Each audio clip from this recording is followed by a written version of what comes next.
ఈరోజు వీడియోలో ఏమాత్రం షుగర్ వాడకుండా హెల్దీగా డ్రై ఫ్రూట్ లడ్డు ఎలా చేసుకోవాలో చూపిస్తాను. ఇది ఇంట్లో చిన్నపిల్లలు ఉన్న వాళ్ళకి, ప్రెగ్నెంట్ లేడీస్కి, ఇంకా బరువు పెరగాలి అనుకుంటున్న వాళ్ళకి చాలా ఉపయోగపడుతుందండి. ప్రతిరోజు ఒక్క లడ్డు తింటే చాలు, మంచి ఎనర్జీ వస్తుంది. మరి నాకు తెలిసిన బెస్ట్ మెథడ్లో డ్రై ఫ్రూట్ లడ్డు ఎలా చేసుకోవాలో చూపిస్తాను. మరి ఎలా చేసుకోవాలో చూసేద్దామా? హాయ్ అండి, నమస్తే. నేను మీ Indira. Welcome to homey kitchen. First ఒక ప్లేట్ తీసుకుని దాంట్లో 1 కప్పు బాదం పప్పు వేసుకుంటున్నాను. నేను బాదం పప్పుని ఒక నైట్ అంతా నానబెట్టి మరుసటి రోజు బాదం పప్పు మీద ఉన్న పొట్టు తీసేసి మీడియం ఫ్లేమ్లో దోరగా వేయించుకుని తీసుకున్నాను.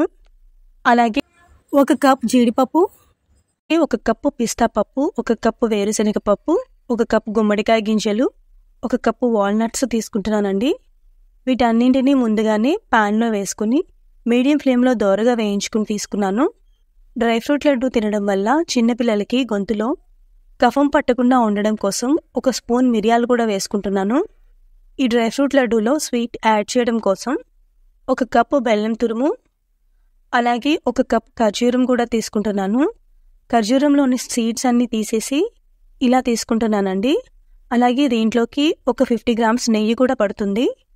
ఇప్పుడు ఈ డ్రై నట్స్ అన్నింటినీ ఒకసారి బాగా కలుపుకొని మిక్సీ జార్ తీసుకొని కొంచెం కొంచెం వేసుకుంటూ మరీ మెత్తటి పౌడర్లా కాకుండా గ్రైండ్ చేసుకోవాలి. మిక్సీ జార్కి కొంచెం ఖాళీ ఉండేలా వేయండి, ఎందుకంటే ఫుల్గా వేసేస్తే గ్రైండ్ చేసేటప్పుడు పౌడర్ మెత్తగా అయిపోతుంది. అలా కాకుండా ఉండాలంటే జార్లో సగానికి మాత్రమే డ్రై నట్స్ వేసి గ్రైండ్ చేసుకోండి. ఇలా 2-3 బ్యాచెస్గా వేసుకుని మొత్తం డ్రై నట్స్ అన్నింటినీ గ్రైండ్ చేసుకోండి. ఇలాంటి ఒక పెద్ద గిన్నెలో గ్రైండ్ చేసుకున్న పౌడర్ అంతా వేసేస్తున్నాను. కొంచెం ఖాళీగా ఉన్న గిన్నె తీసుకుంటే లడ్డు కలుపుకునేటప్పుడు కింద పడిపోకుండా వీలుగా ఉంటుంది. ఇప్పుడు అదే మిక్సీ జార్లో బెల్లం ఇంకా ఖర్జూరం కూడా కలుపుకొని మెత్తటి పేస్ట్లా చేసుకోవాలండి. వీటిని ఇలాగే గ్రైండ్ చేస్తే మిక్సీ జార్కి అంటుకుపోతాయి. అలా కాకుండా ఉండాలంటే వీటితో పాటుగా ఆల్రెడీ గ్రైండ్ చేసి పెట్టుకున్న కొంచెం పౌడర్ని కూడా యాడ్ చేసుకుని గ్రైండ్ చేసుకున్నారంటే ఏమాత్రం మిక్సీ జార్కి అంటుకోకుండా నీట్గా వస్తుంది. మరి ఈ బెల్లం ఖర్జూరంని కూడా మెత్తగా గ్రైండ్ చేసుకున్న తర్వాత ఈ పేస్ట్ని డ్రై నట్స్ పౌడర్లో వేసేసి పౌడర్ ఇంకా బెల్లం ఖర్జూరం మొత్తం అన్నీ కలిసేలాగా చేతితో శుభ్రంగా కలుపుకోండి. చేతితో కలపడం మీకు కష్టం అనిపిస్తే మళ్ళీ మిక్సీ జార్లో వేసుకుని 2-3 సార్లు పల్స్ మోడ్లో తిప్పారంటే పౌడర్తో పాటు బెల్లం ఖర్జూరం కూడా కలిసిపోతుంది. కానీ ఇలా వేయాలనుకుంటే మరీ ఎక్కువసేపు కాకుండా 2-3 సార్లు మాత్రమే పల్స్ మోడ్లో తిప్పండి. ఎందుకంటే ఎక్కువసేపు తిప్పడం వలన డ్రై నట్స్లో నుండి ఆయిల్ బయటకు వచ్చేస్తుంది. అలా నూనె బయటికి రావడం వలన లడ్డు తింటున్నప్పుడు నూనె వాసన వస్తుంది, వెగటుగా అనిపిస్తుంది. నేనైతే ఇక్కడ చేత్తోనే కలిపేస్తున్నాను. ఇలా మొత్తం అంతా బాగా కలుపుకున్న తర్వాత 1/2 స్పూన్ యాలకుల పౌడర్ కూడా వేసుకుంటున్నాను. తర్వాత ఒక 50 గ్రామ్స్ వరకు నెయ్యి వేసుకుని వీటన్నింటినీ బాగా కలుపుకోండి.